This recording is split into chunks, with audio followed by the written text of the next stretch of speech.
Hi dear students and parents, welcome back to NEET and channel. NEET UG 2025 తెలంగాణలో అయితే registration process జరుగుతుంది. 25th రోజు complete అవుతుంది. ఆ తర్వాత ఒక 5 డేస్లో మాత్రం దీనికి సంబంధించిన మెరిట్ లిస్ట్, ఆ తర్వాత web options and seat matrix వస్తాయి. సీట్ మ్యాట్రిక్స్లో అన్ని కాలేజెస్ ఉంటాయి, కానీ ఒక కాలేజీని మాత్రం తొలగించినట్లు ఇప్పుడు మనకి న్యూస్ అయితే వస్తుంది. చూసే ముందైతే వీడియోని లైక్ చేయండి అండ్ సబ్స్క్రైబ్ చేసుకోండి. ఇంకా చాలా కౌన్సిలింగ్ ప్రాసెస్ అయితే ఉంది అండ్ రిజిస్ట్రేషన్స్ ఏపీ కూడా స్టార్ట్ కాబోతున్నాయి. ఎవరికైనా మన పర్సనల్ గైడెన్స్ కావాలంటే కిందున్న వాట్సాప్ నెంబర్కి మెసేజ్ చేయండి. రిజిస్ట్రేషన్ కమ్ గైడెన్స్ 2 సర్వీసెస్ ఉంటాయి. పెయిడ్ సర్వీస్ మాత్రమే కావాలి అనుకున్నవారు మాత్రమే అక్కడ మెసేజ్ లేకపోతే కాల్ చేయండి. నార్మల్ డౌట్స్కి అయితే చేయకండి. సో నేను టచ్లో ఉంటూ కౌన్సిలింగ్ అయ్యే వరకు మీకు గైడెన్స్ ఇవ్వడం జరుగుతుంది, కాల్స్లో టచ్లో ఉంటూ.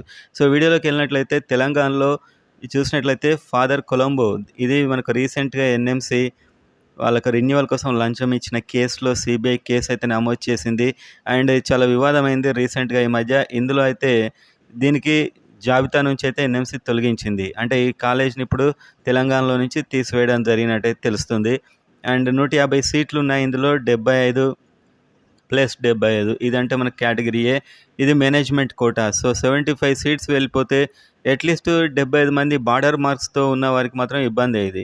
సో బార్డర్లో ఎవరైతే ఉంటున్నారో, సో ఓపెన్ ఫర్ ఎగ్జాంపుల్ మనం తీసుకుంటే ఒక మార్క్ మీదైనా ఎఫెక్ట్ పడవచ్చు, అట్లీస్ట్ 1 మార్క్ వరకు ఎఫెక్ట్ పడవచ్చు. లేకపోతే అదే మార్క్ మీద చాలామంది స్టూడెంట్స్ ఉంటారు కాబట్టి కొందరికి వచ్చి కొందరికి రాకపోవచ్చు. సో ఇదైతే ఎఫెక్టే. 75 స్టూడెంట్స్ ఎవరైతే బార్డర్లో సీట్ వస్తుందా లేదా, ఎలాగో ఈ కాలేజ్ చివరి స్థానంలోనే ఉంటుంది, సో సీట్ వస్తుందా లేదా అనే వారికి ఎఫెక్ట్ పడుతుంది. మేనేజ్మెంట్ కోటాలో 75 మందికి ఎఫెక్ట్ పడుతుంది.